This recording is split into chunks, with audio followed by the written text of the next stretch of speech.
Este canal presenta ciencia y comedia un tanto particular, puede contener sonidos e imágenes fuertes, así como también dibujos muy malos, y por su contenido todos lo deberían ver.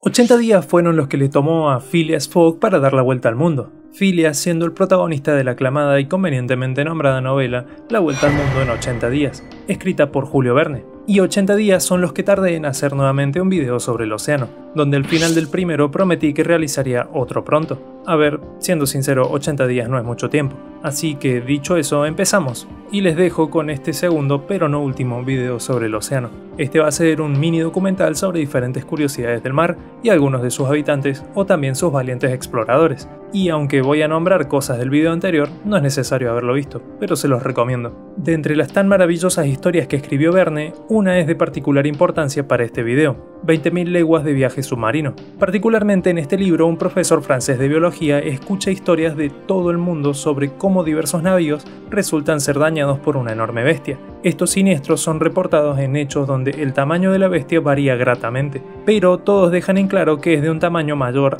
que el de una ballena. Eventualmente, un navío colosal es dañado por esta misma bestia, daño que es descrito como la perforación por parte de un cuerno. Entonces el protagonista se encontraba frente a un supuestamente desconocido animal acuático con cuernos atacando embarcaciones, lo que lleva al profesor Pierre Aronnax a repetir varias veces que esta abominación definitivamente pertenecía a los vertebrados, clase de los mamíferos, subclase de los monodelfos, grupo de los pisciformes, orden de los cetáceos y de la familia de los delfines, pues él estaba convencido de que se trataba de un unicornio al mar, o mejor conocido como narval. A lo que el profesor Aronnax se suma a la lista de un navío que zarpa directamente a encontrar esta abominación, porque sí, a pesar de la ya vieja clasificación que trata el libro, estos cetáceos casi fantásticos sí existen, siendo una de las tan asombrosas criaturas que se presentan en el océano. Y acá es donde vamos a hacer la primera parada, en el narval. Si bien los narvales no suelen luchar contra embarcaciones, ni mucho menos miden tanto como se los magnifica en los libros, son cetáceos sumamente curiosos que prefieren pasar la mayoría de su tiempo en aguas poco profundas, midiendo entre casi 3 a 6 metros, con los machos siendo generalmente más largos, mientras que pueden llegar a pesar entre 800 a 1600 kilogramos. Semejante disparidad en los posibles pesos es debido a que los machos son un 75% más pesados que las hembras, pero esto suele ser medianamente común entre los cetáceos, y además tienen que tener bastante grasita, porque viven en aguas heladas del Polo Norte, donde han sido cazados por siglos, ya sea por los habitantes originarios del Ártico, los inuits, o por cazadores furtivos en busca de su colmillo, el cual era cotizado como un elemento mágico de poderes o algo así. Ya incluso su nombre es algo místico y macabro, pues viene del nórdico antiguo que era manejado por los vikingos, nombre el cual significa ballena muerta, debido a su pálido color gris moteado y una de sus costumbres, que es el flotar, como si estuvieran muertos. Como todos los cetáceos, los narvales tienen un delicado y complejo sistema de comunicación adosado a su ser, que es mediante clics y sonares internos. Lo particular en ellos empieza partiendo por su colmillo. Sí, colmillo, no cuerno. Los machos poseen un solo colmillo, el cual atraviesa su labio y corresponde particularmente a su canino izquierdo, y consigo tiene muchas rarezas. Entre ellas que es un colmillo espiralado, el cual puede llegar a medir hasta 3 metros, siendo que algunos machos pueden crecer ambos colmillos e incluso hay escasos reportes de hembras con estos mismos. Se dice que son algo blandos al tacto, pero su rigidez y dureza aumenta al presionarlos. Pero además de sus usos un poco más previsibles, como pueden ser el hecho de que suelen ser presumidos como signo de poderío, estos colmillos son un órgano sensorial muy importante, lleno de millones de nervios y pequeños huecos, siendo capaz de sensar temperaturas, cambios de presión y entre tantas otras cosas también pueden diferenciar diferentes partículas, concentraciones de elementos y sí, eso incluye también el mercurio que contamina lentamente los océanos del mundo. Asimismo, otra de sus hazañas es, como muchos otros cetáceos, descender en viajes a la oscuridad del abismo oceánico, variando ampliamente en la profundidad según las diferentes poblaciones, pero comúnmente las máximas profundidades a las que lo hacen son 1500 metros, con reportes certificados de aún más profundidad, y quizás pensarán que estos descensos son 1 o 2 al día, pero no, llegan a hacer hasta 15 descensos de 25 minutos cada uno al día. Estos viajes obviamente involucran la actividad favorita de todos los degenerados que viajan al fondo del océano. Un banquete donde se puede comer toda clase de curiosos bichitos valiéndose únicamente de sus sonares, porque abajo luz muchas no hay, que digamos.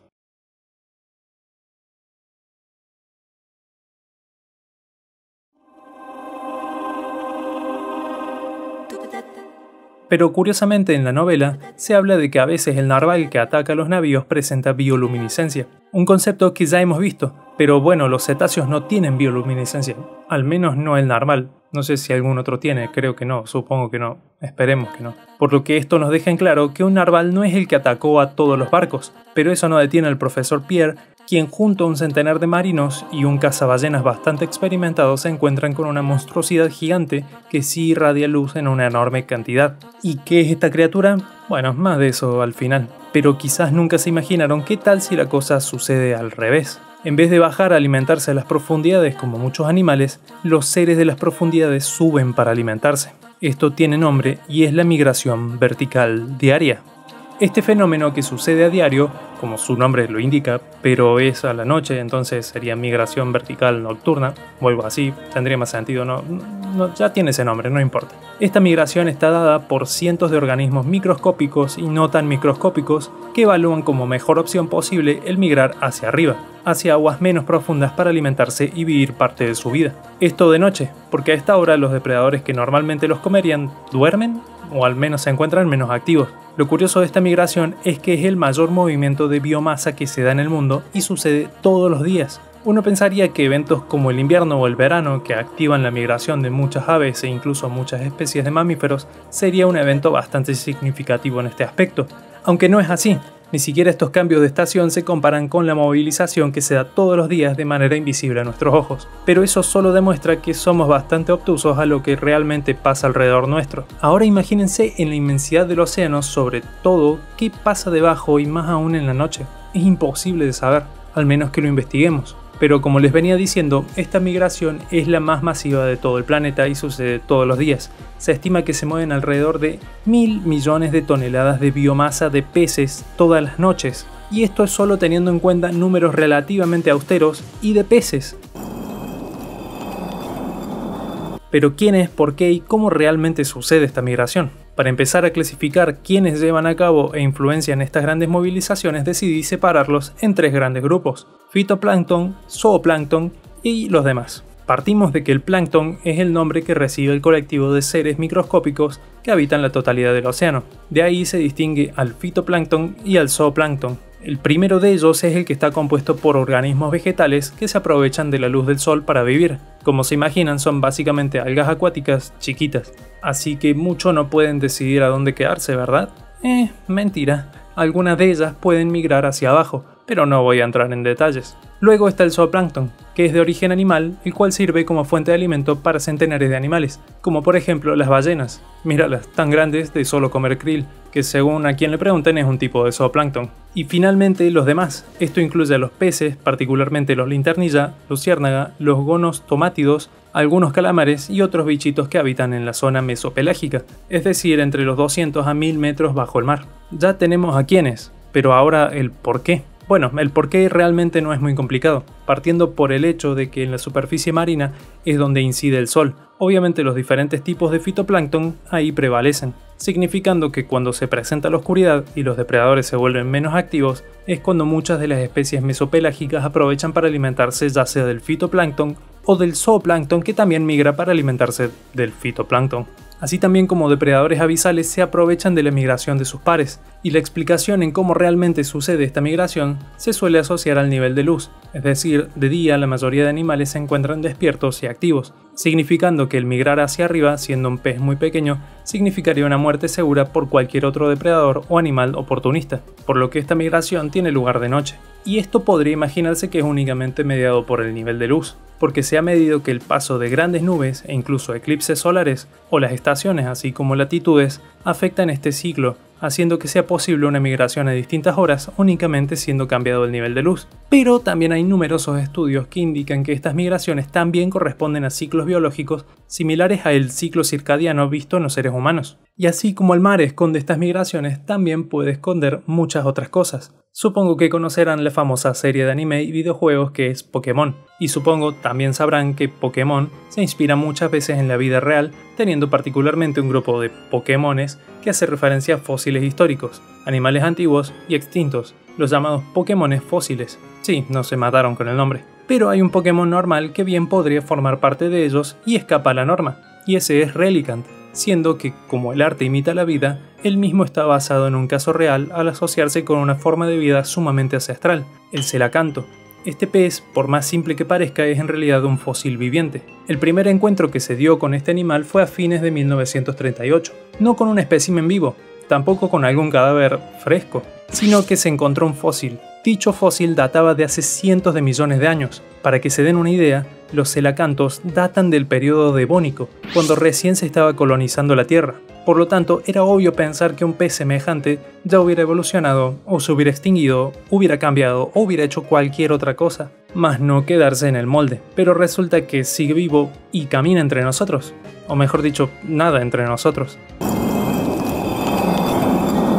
Estudios filogenéticos de este pez indican que se encuentran en el clado animal Sarcopterygii, que incluye a los peces con pulmones y al resto de los animales tetrápodos, o sea, tanto anfibios como mamíferos, como aves, como reptiles se encuentran dentro de estos clados. Como se imaginarán o espero se imaginen, el hecho de que sigan vivos y prácticamente inalterados es una anomalía enorme que muy pocos otros animales pueden compartir realmente. Pero entonces, ¿dónde se estaba guardando semejante animal? Seguramente en las más profundas capas del océano.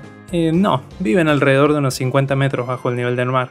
A veces llegan hasta 300. No son peces que se atrevan a ir mucho más abajo. Así que bueno, realmente las sorpresas del océano no únicamente se encuentran en lo profundo. Pero la curiosidad humana obviamente nos va a llevar un paso adelante, siendo en la vida real o sea en escenarios ficticios como la novela, donde el profesor Pierre termina encontrando a la bestia. Pero esta no era una bestia de carne y hueso, sino una bestia de acero y vapor. Tras caer del bote que los llevaba luego de un choque, Pierre y su ayudante nadan en la nada misma del océano hasta que son rescatados por un compañero, aunque el compañero no se encontraba en su bote original, sino que en una isla de metal, el Nautilus, un submarino que aún para el día de hoy es inimaginable por todas sus prestaciones y capacidades. Pero tampoco hay que desanimarse con lo que tenemos ahora, puesto que la curiosidad humana siempre avanza, y eso nunca cambia, al igual que la guerra nunca cambia. Fue el mismísimo conflicto político, económico y social conocido como Guerra Fría que se dio entre Estados Unidos y la Unión Soviética que no solo detonó las alarmas para la carrera espacial, sino que también lo hizo en muchos otros aspectos, entre ellos el explorar el fondo del océano. Si bien mucho se dice que se conoce más del espacio que del fondo del océano, esto es altamente debatible, pero claramente es una realidad que nuestro océano guarda muchas cosas que se nos pasan por alto, ya sea por las capacidades de la maquinaria para medir información o por el interés escaso que puede llegar a haber. Pero obviamente, como se trató de un conflicto político-social, esto no importó mucho. Se tenía que hacer y se hizo con el proyecto Nekton en 1960. This is the Vatican Trieste.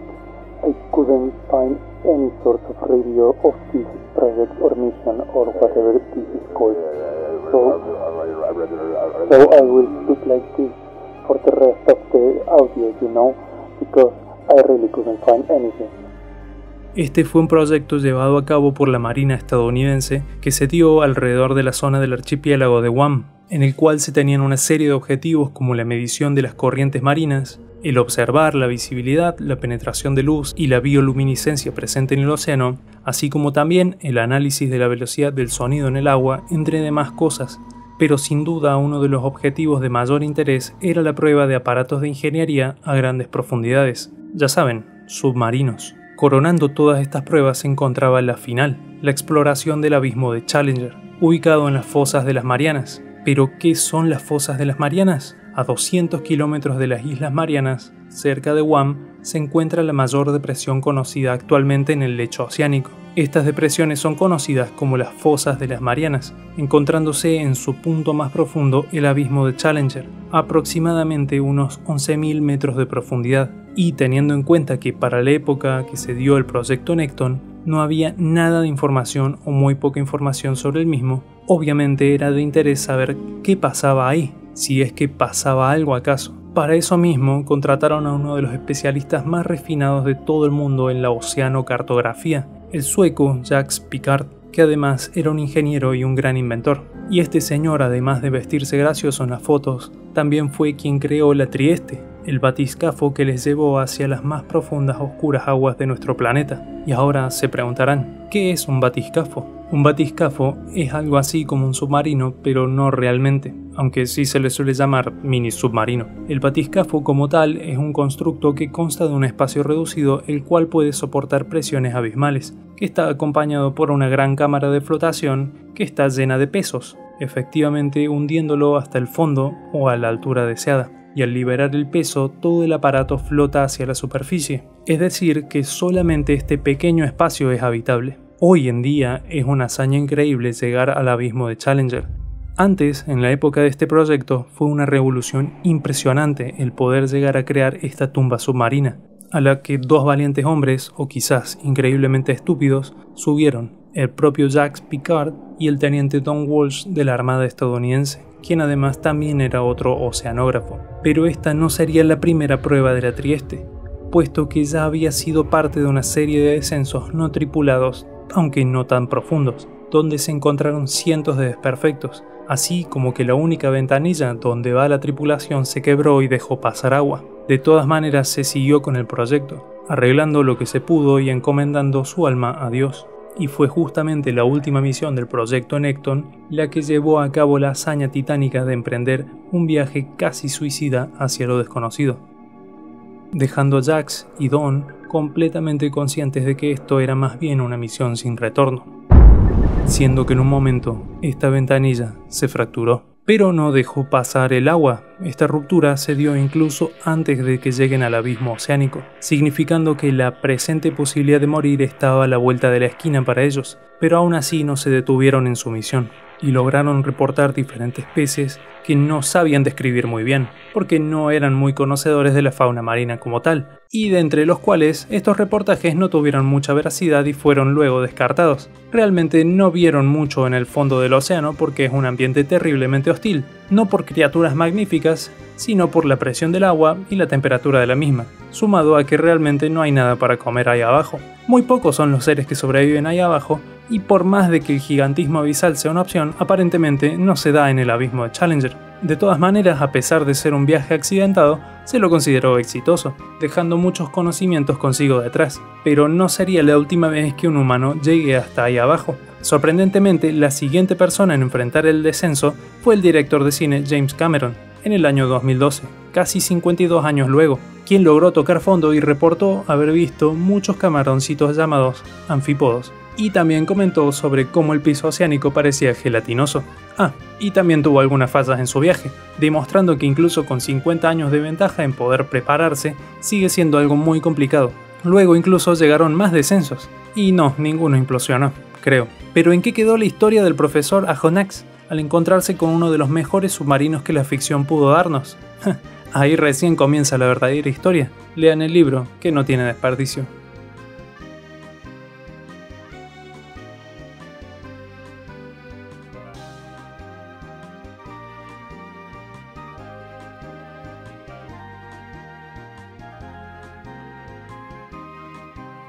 Y hoy en estas escenas postcréditos toca agradecer de nuevo a los grandes artistas que nos acompañaron hoy en este video. Por un lado a Venus con el gran dibujo del Celacanto y por otro lado a Starfex con el dibujo de la cámara del Trieste al final. Ambos son muy buenos artistas así como todos los que ya han pasado por el canal, así que les agradecería que por favor les sigan y recomienden su arte. Y también en estas escenas postcréditos iba a hablar sobre los antiguos trajes de buzo como usa acá el amigo, pero no va a poder ser porque se terminó borrando todo lo que hice y ya no me queda mucho más tiempo, la verdad. Así que bueno, será para la próxima, o capaz para un short o algo, no sé, ya veremos, chao.